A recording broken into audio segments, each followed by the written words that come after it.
Hello everyone, I'm Sebastian Y, and this is Principles of Macro.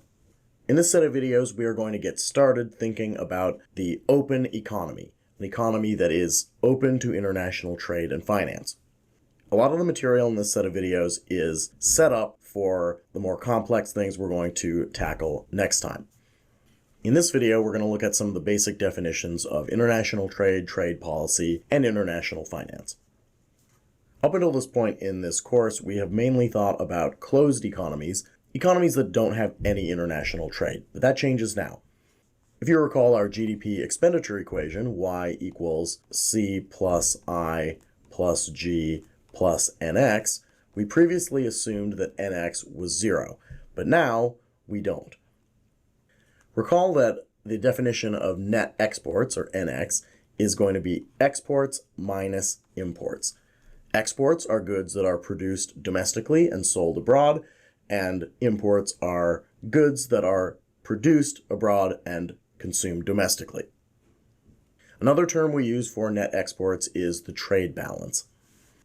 If E is greater than M, then that means net exports will be positive. We call this a trade surplus.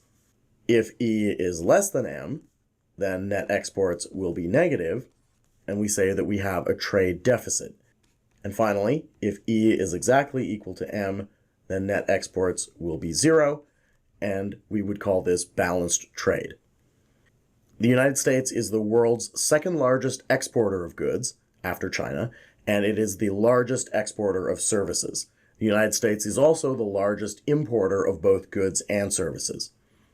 On screen, you'll see a table of the United States' biggest trading partners in 2022, which is data that I found from the Office of the United States Trade Representative website. Going from left to right, you can see that Canada and Mexico are by far the largest purchasers of U.S. goods, while Ireland, interestingly, is the largest purchaser of U.S. services, with the U.K. and Canada right behind. One reason why the United States exports services so much to these countries is they all speak English there, and Ireland in particular has very favorable tax laws that result in a lot of multinational companies operating there. Going over to the import side, we can see that China, Mexico, and Canada are by far the largest sources of imports into the United States. While we can see that the UK is the largest provider of services to the United States. On the graph you see now, you will see both imports and exports as a percentage of the United States GDP.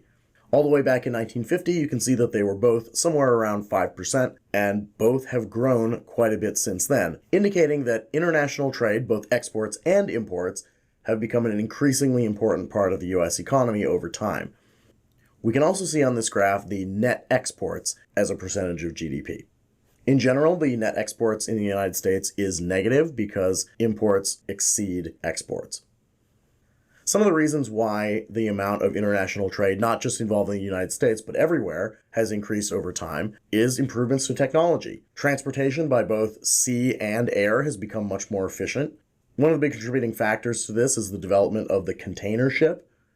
You might remember the famous incident back in 2021 where a huge container ship got stuck in the Suez Canal, and this caused ripples across the entire world because the massive amount of imports and exports flowing through the canal were stopped, and this resulted in supply chain issues all over the world.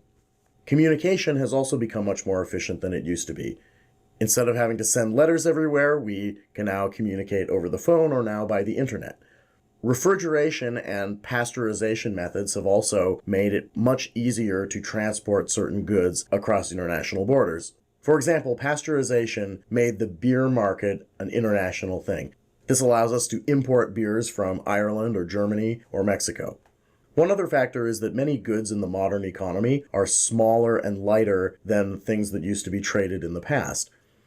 For example, electronic components are a valuable trade good, which is relatively small compared to large amounts of raw materials and food. Let's talk a little bit now about trade policy. We could spend the entire semester talking about trade policy, but I just want to give you a quick overview. In general, economists support free trade policy, meaning that goods are allowed to freely flow across international borders.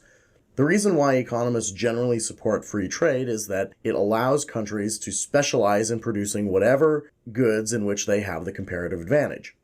In general, this means that the countries who can produce certain goods most cheaply will be the ones who do so, which lowers prices for consumers all over the world. Policies that restrict international trade are generally known as protectionism. Protectionist policies might include tariffs, which are taxes on imported goods, and quotas, which are limits to the quantity of imported goods. Both of these policies are going to have the same effect on the end consumer: higher prices. For this reason, protectionist policies generally make the domestic producers of goods that would otherwise have been imported better off, while making consumers worse off. In general, protectionist policies have declined over time, but were once the norm. Prior to the modern field of economics, one of the prevailing economic theories was called mercantilism. A major goal of mercantilism was to maximize exports while minimizing imports. Mercantilist countries usually used high tariffs to discourage people from importing goods from abroad. But over time, as economists began to understand the benefits of free trade, tariffs generally have gone away. One of the most famous free trade agreements is called NAFTA, the North American Free Trade Agreement between Canada, the United States, and Mexico, which was negotiated in 1994 and then renegotiated in 2020 as the United States-Mexico-Canada Agreement. Another famous example of a free trade area is the 27-member European Union, which also includes a few neighboring countries which are not formally members of the EU. Let's wrap up here by talking a little bit about international financial markets. We've previously talked about financial markets, that is, debt and equity markets, but now we can think about these on an international level. We will define net capital outflow as the purchase of foreign assets by domestic residents minus the purchase of domestic assets by foreigners. For example, if a U.S. resident bought stock in Samsung, a Korean company, it would increase the United States' net capital outflow, but decrease South Korea's net capital outflow. By definition, it must be that net exports equals net capital outflow. Let's think about an example that involves the United States and the United Kingdom. Suppose that U.S. companies sell 1,000 pounds worth of goods in the United Kingdom. That is going to increase the net exports in the United States by 1,000 pounds and decrease the net exports in the UK by that same 1,000 pounds. At the same time, Americans are now in possession of 1,000 pounds, a British asset. There are now three possible things that can happen. The first possibility is that Americans simply hold on to the pounds. This has increased U.S. possession of British assets by 1,000 pounds, meaning that net capital outflow also increases by 1,000 pounds on the U.S. side, but net capital outflow decreases by 1,000 pounds on the British side. Therefore, net exports will equal net capital outflow. The second possibility is that the Americans holding 1,000 pounds will buy 1,000 pounds worth of British goods. That's going to bring the net exports in the US back down to zero and the net exports in the UK back up to zero. Since the British pounds are back over in the UK, there's also a net zero change in net capital outflow, and so now both NX and NCO have not changed at all, still the same. The final option is that the Americans holding the 1,000 pounds buy 1,000 pounds worth of British stocks and bonds. While the pounds are going to go back over to the UK, the assets from the UK are now coming over to the US, which maintains the net capital outflow as positive 1,000 in the US and negative 1,000 in the UK, meaning that NX still equals NCO. One result we get from this is that if a country has negative net exports, they will also have negative net capital outflow. This means that a trade deficit results in domestic assets flowing into foreign countries. Since the United States has had a trade deficit since 1980, this means that American assets have been increasingly owned by foreigners. It's important to remember, though, that a trade deficit is not a good or bad thing. Rather, it is the result of a complex set of factors that we'll get into more detail in the next chapter. For now, let's talk about how net exports and net capital outflow fit into our idea of national saving. Let's return to our GDP expenditure equation, y equals c plus I plus g plus nx, and then subtract c and g from both sides to get y minus c minus g equals I plus nx. As you'll recall from our previous discussions, y minus c minus g is national saving.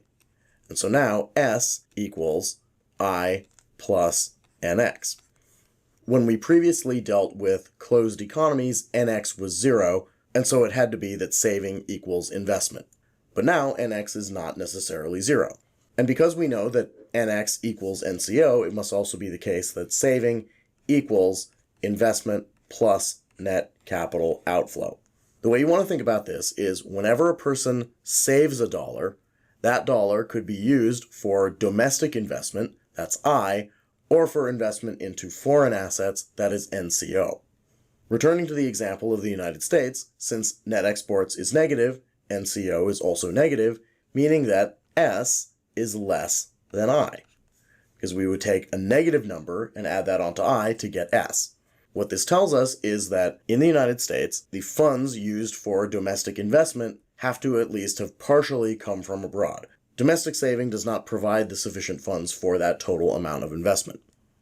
That's where we will leave it today with our basic definitions of international trade and finance. In the next video, we will talk about exchange rates.